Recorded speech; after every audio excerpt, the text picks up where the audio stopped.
Hey guys, what's going on? It's Jace with the Forestry Project. Have you ever wondered what to plant up here versus what to plant down there? Well, in today's video, we're going to be talking about the silvics manual and how to use it to determine what species to plant on your land and where to plant them at, so stay tuned. So how do we determine what actually needs to go on the site based off of the silvics manual? So let's look at some of the seedlings that I recently bought and see why I picked those, where I plan on putting them, and how to look at what trees are already out on your land, use the silvics manual, and determine what trees might grow well out there. So I'll go through, I'll show you how to get to the silvics manual. There will also be a link in the description to access this. But essentially you have two volumes. You have a conifers, which is going to be all your pines, and it has a volume for hardwoods. We will be using hardwoods today because all of my seedlings are hardwoods. So if you click on the HTML version, it pops up a list of tree names. We can click on each one of those and it'll give us information about that tree. So let's look at some of the trees I have and why I chose them. So one of the trees we have about 20 sourwood that we're going to be putting out. Sourwood's a very cool species. It grows kind of sideways instead of straight up and down. Beekeepers really love it. It's a very sought after tree. If you've ever heard of sourwood honey, this is the tree that it comes from. So let's start off with sourwood and see what sourwood shows. So if we scroll down, here's sourwood. Sourwood, let's first look at the range map so we can see that Alabama is in its range.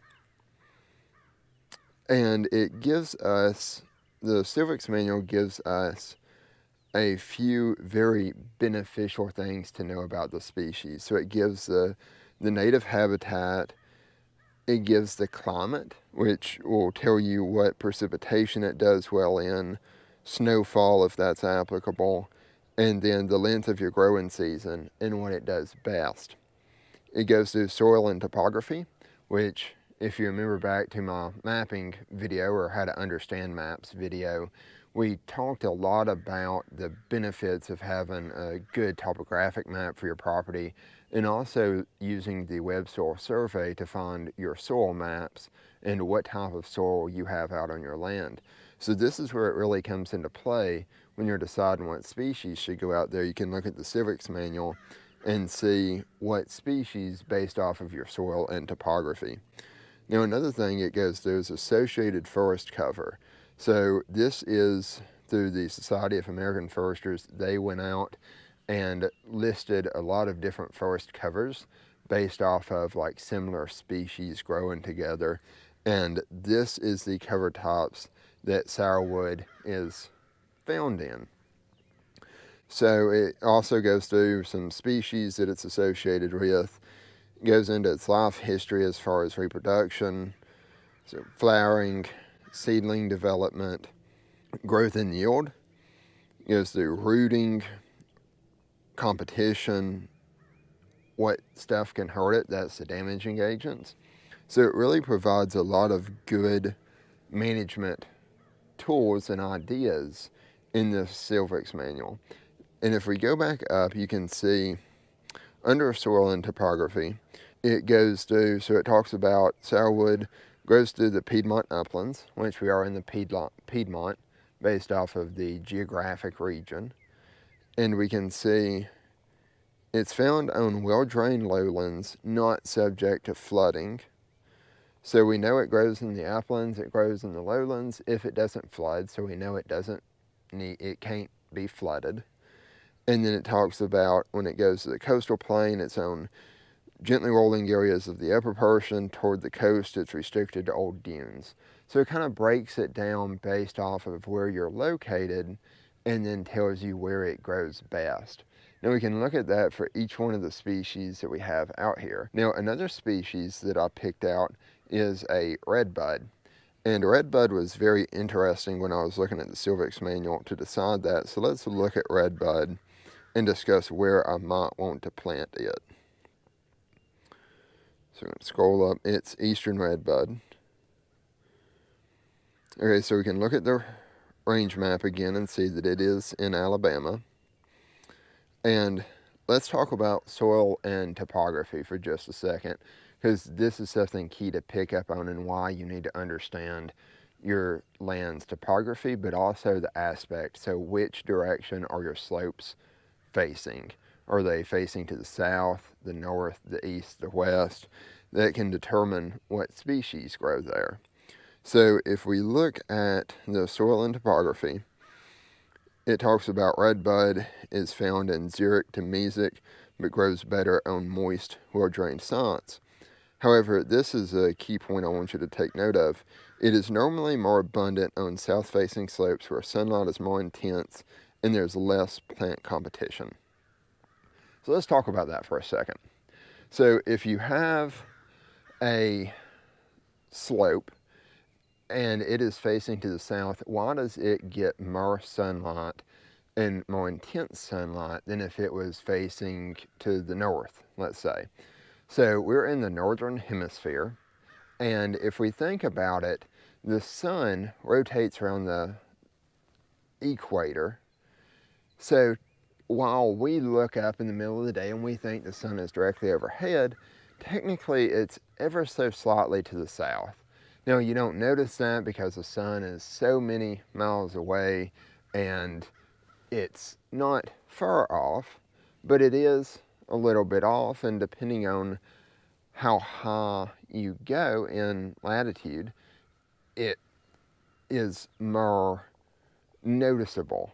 So that's why you'll get, really longer, really short days based off of the season in either of the poles. It's strictly because of that. So in the northern hemisphere, the south-facing slopes get more sunlight. If you're in the southern hemisphere, it'd be the opposite. The north-facing slopes get more sunlight. Also, if you think about it, if you have an east and a west-facing slope, the sun is less intense during the morning than it is the evening. So since we know it rises in the east and sets in the west, your west-facing slopes are going to have more intense sunlight than your east-facing slopes. Now, all this is just to go to say, understand your topography, because topography can play a big difference, even with the same soils, on what species may can grow there. Now, another thing it can be used for is, let's say you don't know where to start looking for what species you have out there. So if you watched our mapping video where I broke out the stands into maps, I showed a black willow, and I talked about how we could use it to determine what species might grow well in our Pocosin stand. So let's go back and look at the black willow to see what species it might grow nearby. So now we can see the native range, it grows here. We can see the soil and topography. This is what I want to pay attention to, the associated forest cover.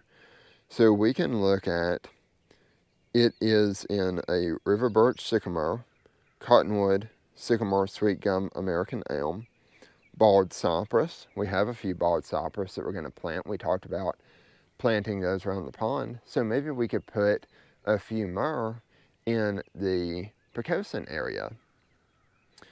Let's see what else it grows near. Bald cypress, tupelo. We have some black tupelo as well, so that would be another good place for it. So using the silvics manual, understanding your cover types and how to look at it based off of either what you want to plant to determine the best location, or looking at what tree species is already out there, can give us a lot of valuable information about what species we need to put out and where.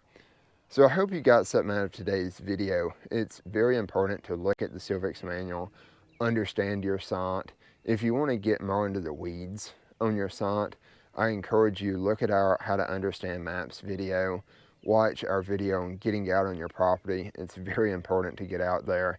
And then listen to our podcast episode 3, when I talked to Dr. Cush about forest ecology. That breaks down into a lot of understanding this and why our forests are the way they are today and how to manage to get it back to what it historically was. So with that, guys, thank you very much for watching the video. I appreciate all the support. Until next time, happy management and God bless.